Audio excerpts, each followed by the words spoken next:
Finance, Ann Brown. Hi, good afternoon. Pam, thank you for introducing us. We wanted to thank you for inviting us here today to talk about the world DelDot Finance.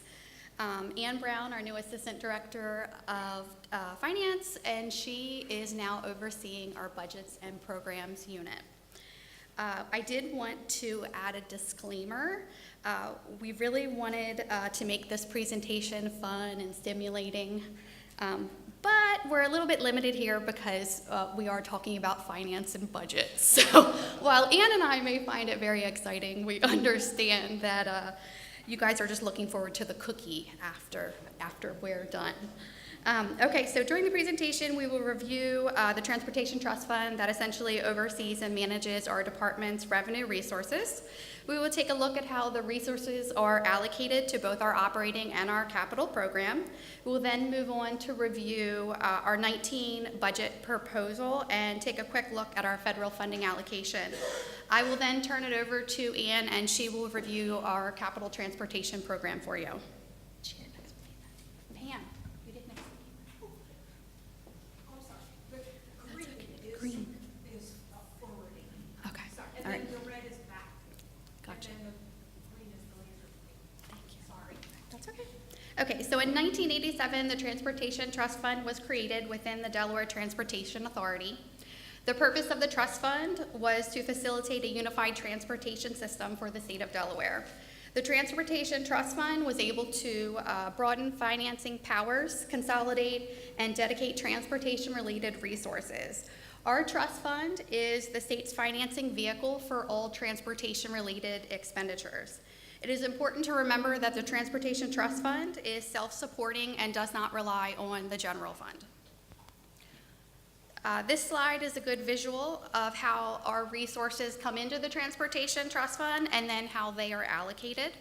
So at the top, you will see sources of revenue are tolls, motor fuel tax, DMV revenues, fare box revenues from DTC, and then we have a small component of miscellaneous revenues. At the bottom, you will see how the revenues are allocated and what they go to pay, which is our debt obligations for the department, DelDot operations, as well as DTC operations, and then our capital transportation program. Some of the revenues are dedicated as pledged revenues, meaning that they were used to back bonds that we have sold. And our pledge revenues are our revenues that are collected on I-95, our motor fuel tax, and our DMV revenues. The remaining of the revenues that we received are considered non-pledged. The activities of the Transportation Trust Fund play a significant role in the strength and the financial outlook for our department. The more that we can lower the cost of borrowing and drive our outstanding debt down, we greatly influence the available resources that we have to contribute to our capital transportation program. In order to get the best value for the department's resources, the trust fund monitors these things as they have a great effect on what types of rates the department will receive when we go to the bond market. Bond rating measures the quality and safety of a bond, which is based on the issuer's financial condition. The higher the rating, the better rate we will receive and the less it will cost DelDot to borrow. Debt as a percentage of revenue and outstanding debt are also good indicators of overall financial condition. DelDot is required to report to Delaware Economic Financial Advisory Council, or DFAC, 6 times a year. The DFAC projections that we provide rely on spend projections that we receive from project managers and individuals out in the field. DFAC projections are very important for DelDot. They ensure our credibility with the DFAC committee and for state-level budgeting. This next slide shows our credit rating for the trust fund. Our credit rating remains very strong. As you can see in the green, we are rated as high grade. The credit quality of our bonds are strong due to the diverse mix of our transportation revenues pledged to bondholders. We've also done a great job at managing our overall expenses and limit the growth of our operating program. This slide illustrates the debt service as a percentage of revenue. As you can see, back in 2012, our debt had peaked at over $1 billion and was 30% of the percentage to our revenue.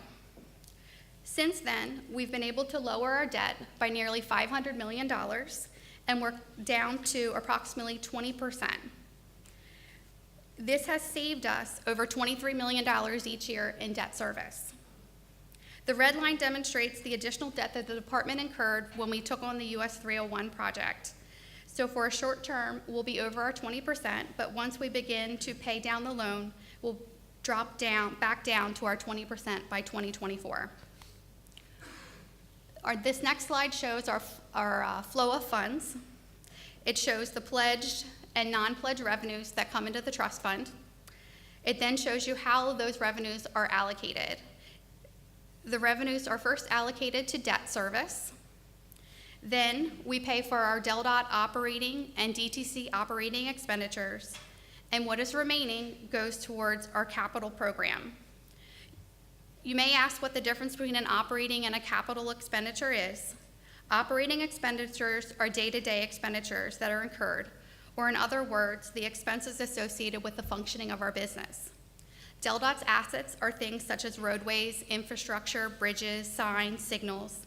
Capital expenses improve our existing assets or add new assets to our infrastructure. Components of our capital program.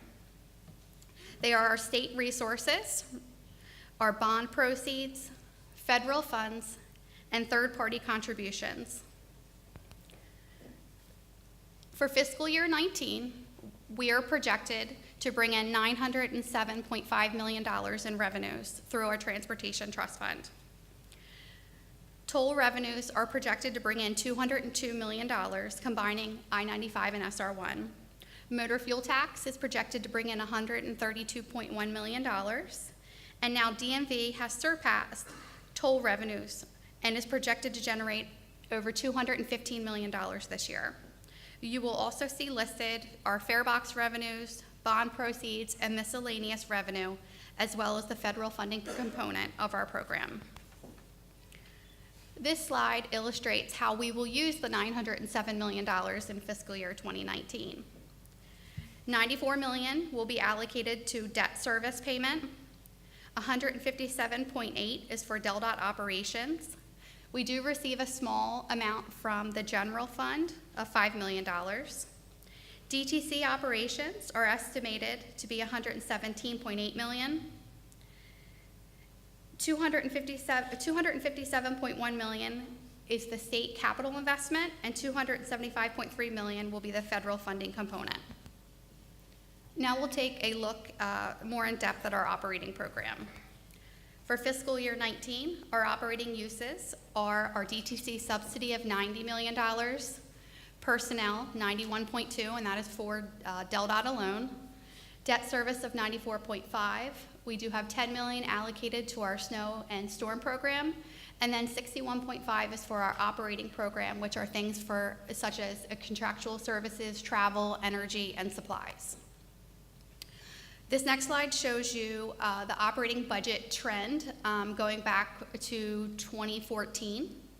You can see overall, we've actually been able to reduce our operating budget from what it was in 2014 and 2015, large in part because we have been able to recognize savings in our debt service. Now we'll take a look at our capital program. In fiscal year 19, we're projected to have a $534 million capital program, of which about half comes from our partners at Federal Highway and Federal Transit.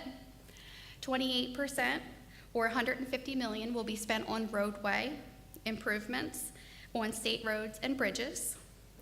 9%, or $47.7 million, will be spent on support systems, which are things such as facilities, equipment, and information systems. 4%, or $22.7 million, will be spent on grants allocations for our community transportation program and municipal street aid program. And the remaining 7%, or $36.7 million, will be spent on transit systems for transit-related capital expenses relating to facilities, equipment, and rail improvements. This slide speaks to the federal funding component of our program. So our current federal transportation legislation that we operate under is the FAST Act. This transportation bill dictates how much we receive in federal funding allocation each year. Currently, DelDot receives approximately $200 million annually, $175 million coming from Federal Highway Administration and $25 million coming from Federal Transit Agency. Each year, we do monitor closely our obligation limitation and match requirements to ensure that the department does its best to allocate our federal funding resources to our capital program. This slide demonstrates how we receive our federal highway funding resources. As you can see, the largest pot of funding that we receive is that of National Highway Performance Program, which is nearly $97 million. Next is the Surface Transportation Block Grant Program, which is allocated $48 million, and it includes subsets for categories in the urbanized areas and transportation alternatives areas. Then we also receive allocations for highway safety improvement, congestion mitigation, national highway, freight program, our MPO funding, as well as railway grade crossing program. When generating our capital program, we take into consideration the allocations that were provided to us and apply the resources towards the eligible projects that we have. I will now turn it over to Ann Brown, and she's going to get into the specifics of our capital program. So with 3 minutes to go, this is working out perfect. So I'm about 3 months on the job, so bear with me because I'm still learning this myself. Coming from M&O and dealing with snow, I often heard the stories about, the snow is this deep in my backyard. Well, the story now is the book was this big before we rolled up bridge. So you can see there, that's quite a bit. It's now a one-liner in the CTP book. So a little bit more about, what is the CTP? It's a federal requirement that we have a statewide transportation improvement program. 4 years of that we have to show as fiscally constrained, and just in case you didn't know, fiscally constrained means that the department has the resources to meet the demands of the program. So that was another new one for me. So the 4-year authorization blueprint, and it's a 6-year spend plan, and what it does, it's our operating document for those capital funding and expenditures, and it's how we make changes to the plan. It's a project scheduling tool, not to be confused with Primavera. It's what finance uses, but we do pull in Primavera's data, the data that you include in there to help us understand what it is that we're working towards. But it organizes the funding into categories that we use to work towards our master document. And then, it involves collaboration with the public transportation partners, public agencies, and we work with those organizations to develop their transportation improvement plan. Developing the CTP, as Lainey explained, the TTF predicts our anticipated revenues for the department, so we use those forecasts to set the budgets for what we can take on and which projects we can move forward with. Any standalone, those non-program projects that go through the decision lens and the prioritization process through planning based on that third bullet you see there, it goes through the multi-step process that considers all the different factors. So this is the process. Very nice draft here. I'm not going to read it off to you because bullets kill. But very nice job putting that together. As far as expenditures so far, we've got, our state spend projection, we're, $1 million behind, looks like there, on federal spend to go, not behind, to go, $1 million to go. And then also on the 301, it gives you that, what we've spent as far as our projection and what we still have remaining. Some of our objectives, so for calendar year 18, we're focused on the project closeout process and the GONE Act, so I'll be working with quite a few of you on finalizing that project and moving that forward. Maintaining the less than 2% inactive project, that's another one we'll be reaching out and working on, and modernizing the CTP in any way, shape, or form possible. And 10 seconds. Come on, finance is fun. Let's go. Any questions? Crickets. That's what I like.